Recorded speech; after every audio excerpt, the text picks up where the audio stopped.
गणपती आले की लगेच त्यांच्या पाठोपाठ गौराई देखील येते। तर उद्याच आहे गौरी पूजन। तर गौरी कधी घरी आणाव्यात, तर शुभ मुहूर्त कोणता किंवा कोणत्या वेळेत कोणती योग्य वेळ आहे त्या वेळेतच आपल्याला घरात आणायचे आहेत। त्यासोबत घरात आणताना काय म्हणावं आणि घरात आणल्यानंतर म्हणजे हा गौरीचा 3 दिवसाचा सोहळा असतो, तर तो कशा पद्धतीने पार पाडावा, पहिल्या दिवशी काय करायचं, दुसऱ्या दिवशी काय करायचं आणि तिसऱ्या दिवशी काय करायचं, अगदी सविस्तर माहिती व्हिडिओमध्ये पाहणार आहोत। तर व्हिडिओ शेवटपर्यंत पहा आणि चला वेळ न लावता आपण व्हिडिओला सुरुवात करूया। तर गौरी म्हणजेच भगवान गणेशाची माता देवी पार्वती होय। तर पार्वती देवीच्या गौराई रूपाचे पूजन गणेश उत्सवातील दिवसात केलं जातं। तर देवीचं शुभ मुहूर्तावर स्वागत करून विधिवत पूजा करून गौराईला घरात बसवण्यात येतं। तर गौराई आली सोन पावलानी आली असं म्हणत गौराईला घरात घेतलं जातं। तर काही जणांकडे 2 गौराई जोडीने बसतात, तर काही जण 1 गौराई सुद्धा बसवतात। तर गणपतीनंतर गौराईचे आगमन होते आणि गौराईच्या स्वागतासाठी तयारी देखील बरीच केली जाते। अगदी गौराईच्या साज शृंगारापासून ते पंचपक्वानापर्यंत सर्व काही गौराईसाठी तयार केलं जातं। देवी आपल्या घरात येताना सुख शांती समृद्धी सौभाग्य घेऊन येत असते, त्यामुळे गौराईला घरात घेताना विधिवत पूजा केली जाते। तर भाद्रपद शुद्ध सप्तमीला अनुराधा नक्षत्रावर गौरीचे आवाहन केले जाते।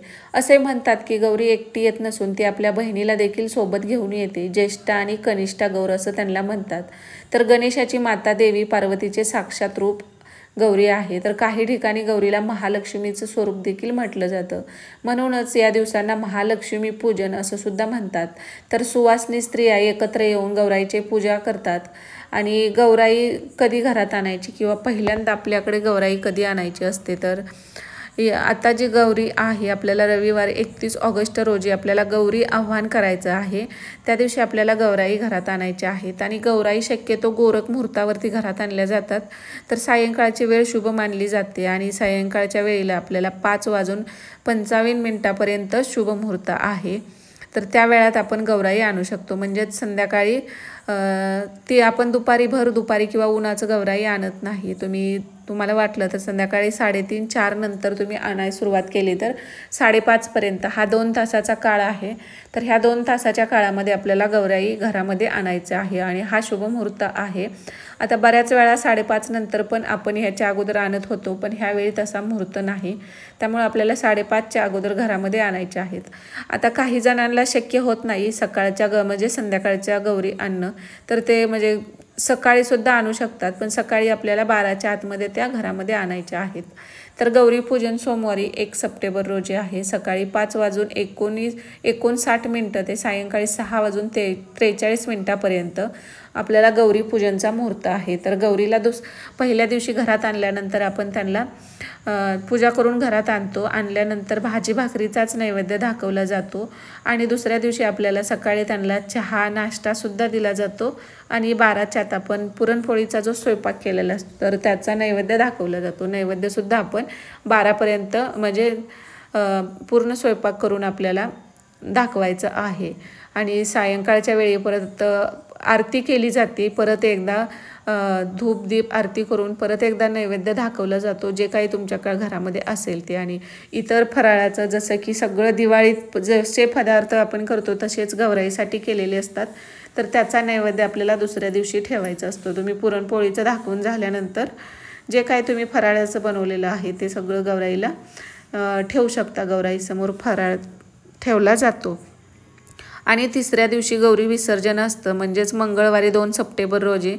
तर रात्री 9:50 गौरी विसर्जनाचा मुहूर्त आहे।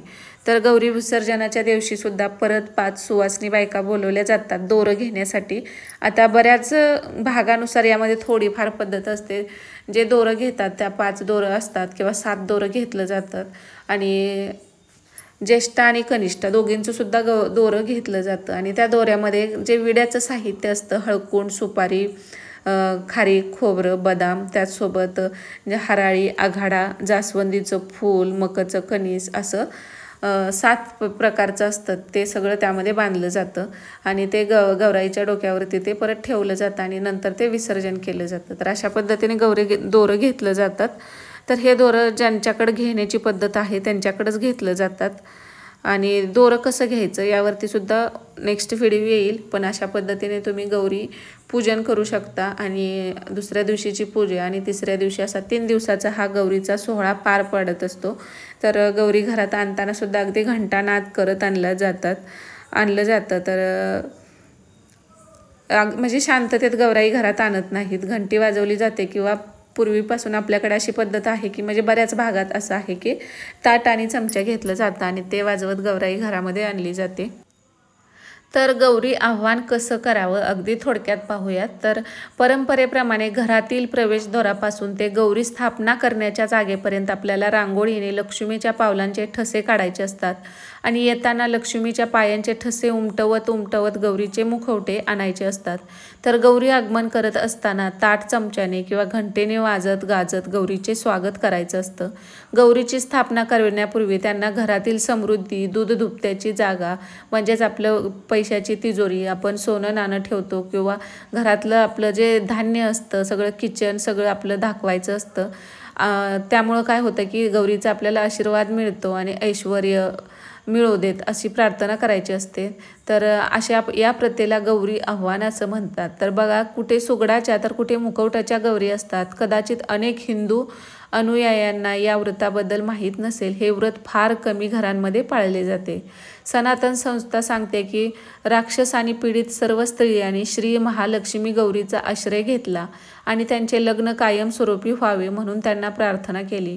तर भाद्रपद महिन्यातील शुक्ल पक्षातील अष्टमी तिथीला श्री महालक्ष्मी गौरीने असुरांचा वध करून आश्रयासाठी आलेल्या स्त्रियांच्या पतींना आणि पृथ्वीवरील जीवांना सुखी केले. त्यामुळे अखंड वैवाहिक सुख प्राप्तीसाठी महिला ज्येष्ठा गौरीचे व्रत करतात. तर गौरी आव्हानाच्या दुसऱ्या दिवशी गौरी पूजन केले जाते आणि तिसऱ्या दिवशी गौरी विसर्जन केले जाते. तर दुसऱ्या दिवशी पुरणपोळी, ज्वारीच्या पिठाची आंबील, आंबाड्याची भाजी, 16 भाज्यांची एकत्र भाजी, दिवे फळ वगैरे पदार्थाचा नैवेद्यात समावेश असतो.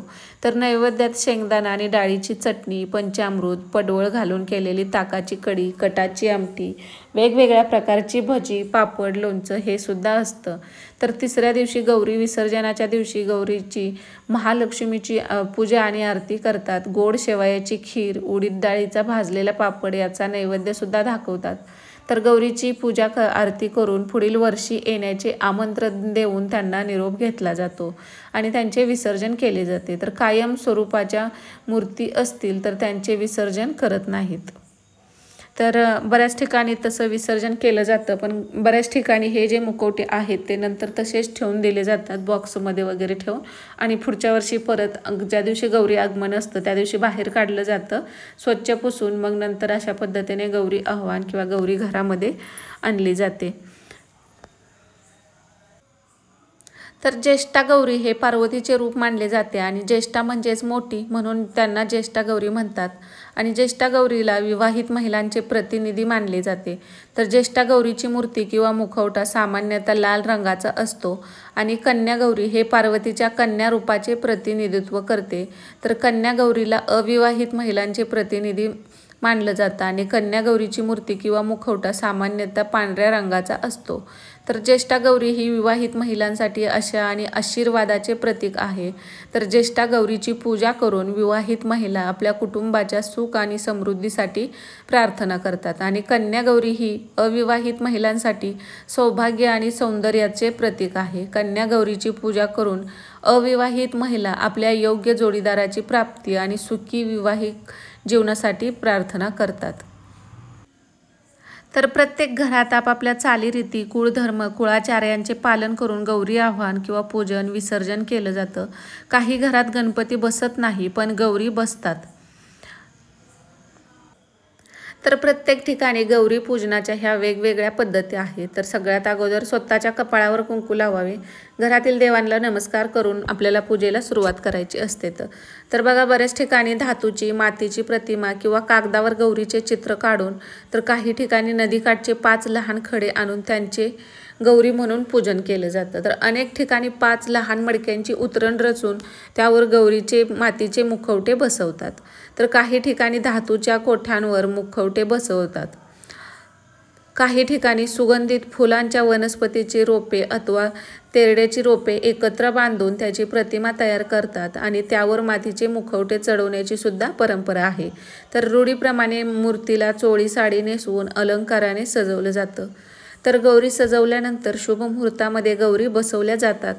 गौरीला घरात आणताना रांगोळीने 8 पावले काढतात आणि प्रत्येक पावलावर गौरीला थांबवून घरामध्ये आणून आसनावर विराजमान करतात. तर महापूजनात पाना फुलांची आरस करतात. विधिवत गौरीची स्थापना करतात. तर माहेरी आलेल्या गौरीला विशिष्ट प्रकारच्या पदार्थाचा नैवेद्य अर्पण केला जातो. माहेरवाशीन ज्येष्ठा गौरीला पुरणाचा नैवेद्य अर्पण करतात. नैवेद्याला 16 प्रकारच्या भाज्या, 16 प्रकारच्या कोशिंबिरी आणि 16 प्रकारच्या चटण्या अशी 16 प्रकारची पक्वान्ने आणि फराळाचे पदार्थ अर्पण करतात. तर गौरी उत्सवामध्ये 16 अंकाचे महत्त्व आहे, कारण 16 प्रकारच्या भाज्या ह्या वेळी जाणीवपूर्वक केल्या जातात आणि चंद्राच्या 16 कला हे त्यामागील कारण आहे असं म्हणतात. यावरून गौरी सणाचा संबंध निसर्गक्रमाशी आहे असं दिसून येतं. त्यामुळे 16 प्रकारची पक्वान्ने आणि पूजेला 16 प्रकारची पत्रीसुद्धा अर्पण केली जातात. तर गौरी विसर्जन आणि गणपती विसर्जन एकाच दिवशी आल्यास आधी गौरी विसर्जन करतात आणि संध्याकाळी गौरीची पूजा करून आरती करतात आणि गाराणे घालून गौरीला वाजत गाजत निरोप दिला जातो. तर विसर्जनापूर्वी त्या भागातील परंपरेनुसार गौरीला कोणता नैवेद्य अर्पण करायचं हे ज्याच्या त्याच्या भागानुसार थोडीफार वेगळी पद्धत असते.